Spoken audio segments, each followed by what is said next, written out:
देश के सम्मानित पदाधिकारी भाई अनूप बहन राठी जी, उपस्थित कार्यकर्ता बंधु और बहनें,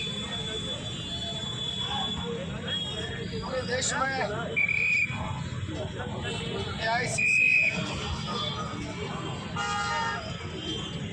और PCC के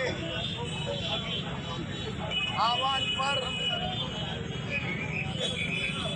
आंदोलन चल रहा है।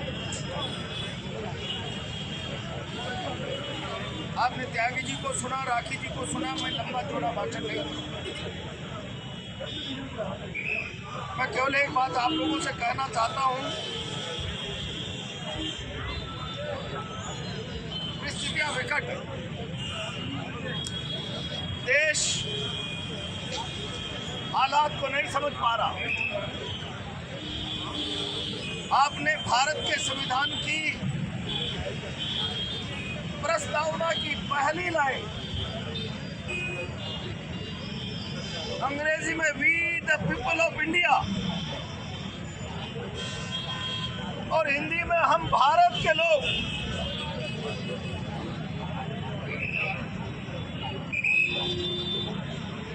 धर्मनिरपेक्ष समाजवादी राष्ट्र और जनता के अधिकारों की बात करते हुए ये कहा गया 26 नवंबर 1949 को हम इस संविधान को अंगीकृत अधिनियमित आत्मसमर्पित करते हैं। एक लाइन में सारी ताकत भारत की जनता, संविधान की सारी ताकत भारत की जनता।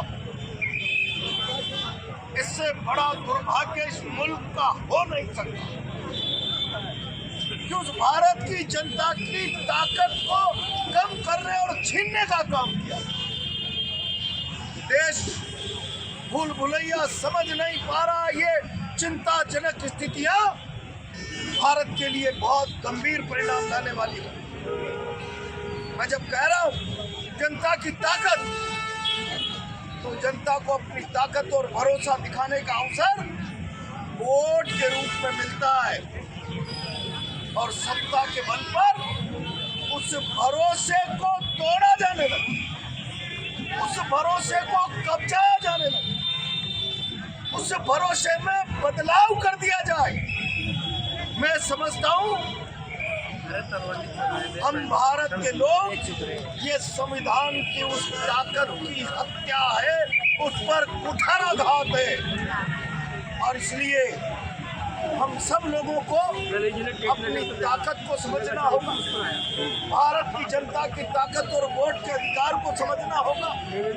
कोई उस पर डाका न डाल सके, इसलिए देश के जनमत को जगाना होगा और देश के जनमानस को जगाकर